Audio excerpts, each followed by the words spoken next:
Hi friends, welcome to Kindergarten Reading. This is Module 9, Week 4, Lesson 16. And the title of our lesson is Read Aloud, Red Knit Cap Girl to the Rescue. Our focus question will be, why do readers set a purpose for reading?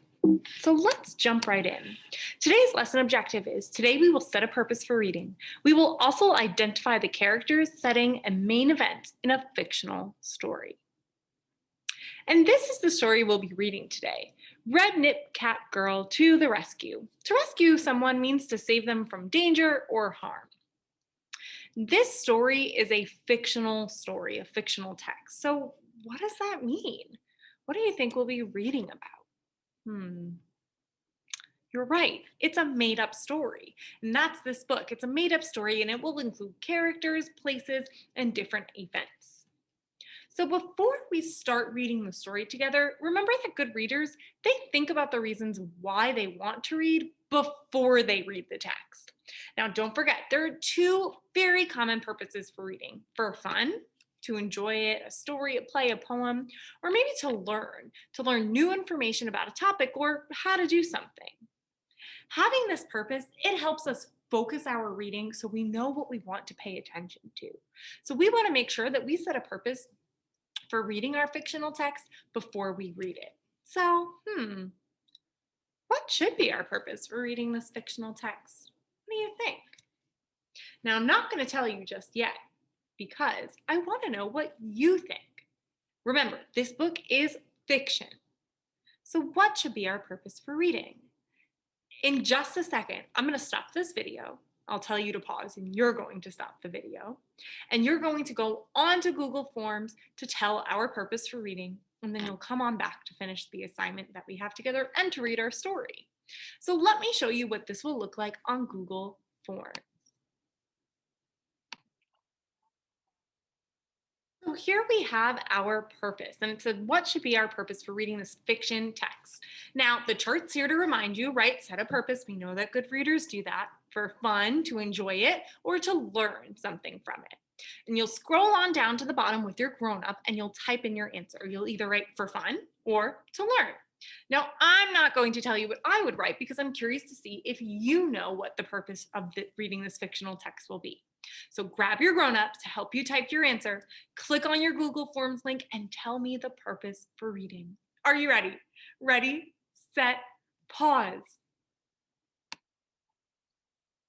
Did you put your answers onto Google Forms? Oh, I bet you said that our purpose for reading is for fun, to enjoy the story. Yeah, it's a fictional story, so it's a made-up story with characters and events and things that will happen. So our purpose today is just for fun. So let's set that purpose together.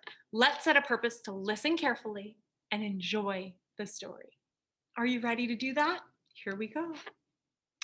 Red Knit Cap Girl to the Rescue. It is a windy day in the forest. Red Knit Cap Girl and her friends are playing together. What's that on the water? Asks Red Knit Cap Girl. She looks through her telescope. You'll notice in the picture it's saying SOS. That means somebody is in trouble, somebody needs help. It's a polar bear cub. Oh, he looks so sad, right? He needs our help, she says. Come on, White Bunny. They bring the polar bear cub back to the forest. Your family and friends must be looking for you, says Red Knit Cap Girl. That evening, Red Knit Cap Girl calls out gently to the moon. Moon, we are trying to find polar bear cub's family. Can you help us? The moon smiles and says, Polar bear cub doesn't belong in our forest. You must take him to the north, where there is ice and snow and it's cold all year round. The next day, Red Knit Cap Girl makes a sturdy boat. Bear, hedgehog, and squirrel help make the sail. Why are Red Knit Cap Girl and her friends making a boat? What do you think? Oh, you're probably shouting at the screen right now. They're making a boat so they can take Polar Bear Cub back home, right up to the north. Very good. They sail north in search of Polar Bear Cub's home. I hope it's not too far away, says Red Knit Cap Girl. Follow the light of the moon, calls Owl. They sail and sail until they encounter a storm. Dark clouds cover the sky. Hold on tight! Soon the clouds clear and a friendly pair of orcas guide them back on course. As they travel north, the air grows cool and the sky fills with color. How beautiful, says Red Knit Cap Girl. She wonders if her forest friends are looking up at the same sky. The next morning, they arrive at a land made of ice and snow. Is this your home, Polar Bear Cub? Red Knit Cap Girl asks. Polar Bear Cub looks around. They don't seem to be any other polar bears here. Do you notice something is coming towards them over here? What do you think it is? See, White Bunny is looking over there. What do you think it is? Do you think it's other polar bears? Maybe, or maybe her friends, right? Let's see. Mama! Polar Bear Cub and Mama thank Red Knit Cap Girl and White Bunny for bringing him home. Soon it is time for Red Knit Cap Girl and White Bunny to return to the forest. Goodbye, Polar Bear Cub. We will always remember our journey together.